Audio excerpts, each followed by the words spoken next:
योगिनी एकादशी का महत्व। हिंदू धर्म ग्रंथों में हर एकादशी का अपना अलग महत्व बताया गया है। इन्हीं अलग अलग विशेषताओं के कारण इनके नाम भी भिन्न भिन्न रखे गए हैं।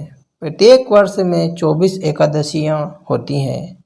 मल मास की एकादशियों को मिलाकर इनकी संख्या कुल 26 हो जाती हैं।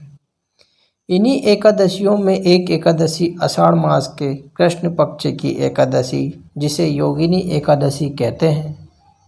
योगिनी एकादशी का उपवास रखने से समस्त पापों का नाश होता है और इस लोक में भोग और परलोक मुक्ति भी मिलती है।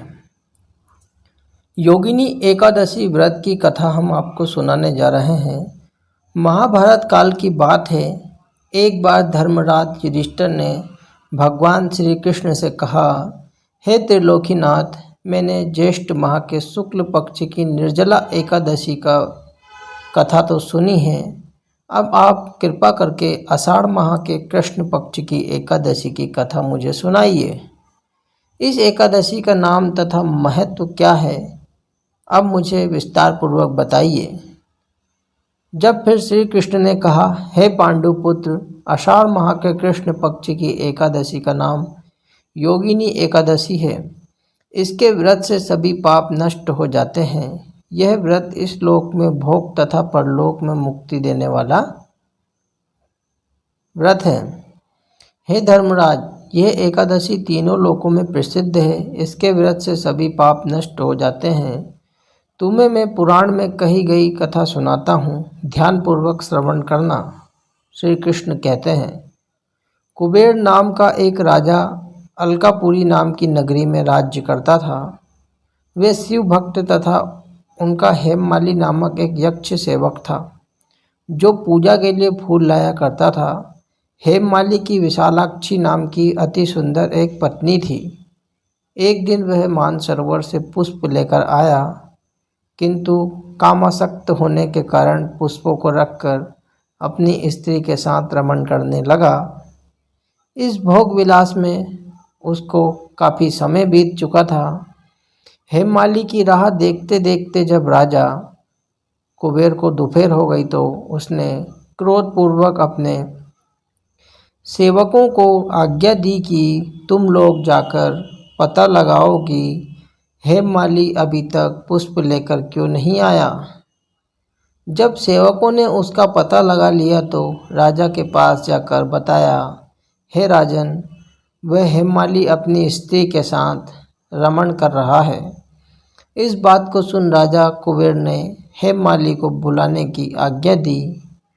डर से कांपता हुआ हेममाली राजा के सामने उपस्थित हुआ। उसे देखकर कुबेर को अत्यंत क्रोध आया और उसके होंठ फड़फड़ाने लगे।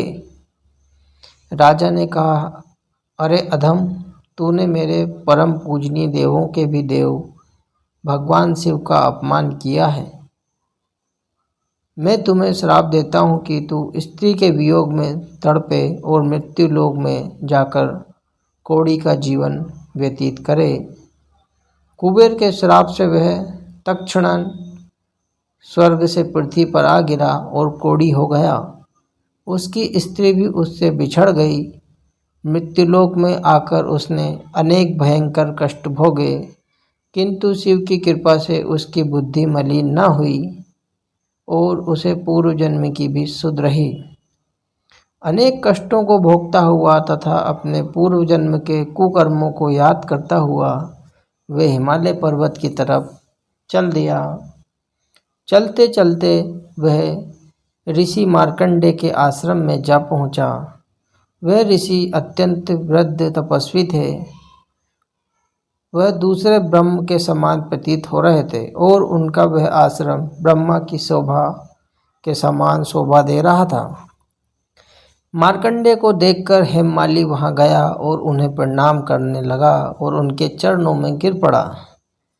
हेममाली को देखकर मार्कंडेय ऋषि ने कहा, तूने कौन से निकृष्ट कर्म किए हैं जिससे तू कौड़ी हो रहा है और भयानक कष्ट भोग रहा है। महर्षि की बात सुनकर हेममाली बोला, मुनि श्रेष्ठ, मैं राजा कुबेर का अनुचर था। मेरा नाम हेममाली है। मैं प्रतिदिन मानसरोवर से फूल लाकर शिव पूजा के समय कुबेर को दिया करता था। एक दिन पत्नी सहवास के सुख में फंस जाने के कारण मुझे समय का ज्ञात नहीं रहा और दोपहर तक पुष्प ना पहुंचा सका। तब उन्होंने मुझे शाप दे दिया कि तू अपनी स्त्री का वियोग और मृत्युलोक में जाकर कोढ़ी बनकर दुख भोग। इस कारण मैं कोढ़ी हो गया हूँ तथा पृथ्वी पर आकर भयंकर कष्ट भोग रहा हूँ। अतः कृपा करके आप कोई ऐसा उपाय बताइए जिससे मेरी मुक्ति हो। मार्कंडेय ऋषि ने कहा, हे हेममाली, तूने मेरे सम्मुख सत्य वचन कहे हैं, इसलिए मैं तेरे उद्धार के लिए एक व्रत बताता हूँ। यदि तू आषाढ़ माह के कृष्ण पक्ष की योगिनी नामक एकादशी का ध्यान पूर्वक व्रत करेगा तो तेरे सभी पाप नष्ट हो जाएंगे। महर्षि मार्कंडेय के वचन सुन हेममाली अति प्रसन्न हुआ और उनके वचनों के अनुसार योगिनी एकादशी का ध्यानपूर्वक व्रत करने लगा। इस व्रत के प्रभाव से अपने पुराने स्वरूप में आ गया और अपनी स्त्री के साथ सुखपूर्वक रहने लगा। भगवान श्री कृष्ण ने कहा है कि हे राजन, इस योगिनी एकादशी की कथा का फल 88,000 ब्राह्मणों को भोजन कराने के बराबर है और इसके व्रत से सभी पाप नष्ट हो जाते हैं और अंत में मोक्ष प्राप्त करके प्राणी स्वर्ग का अधिकारी बनता है।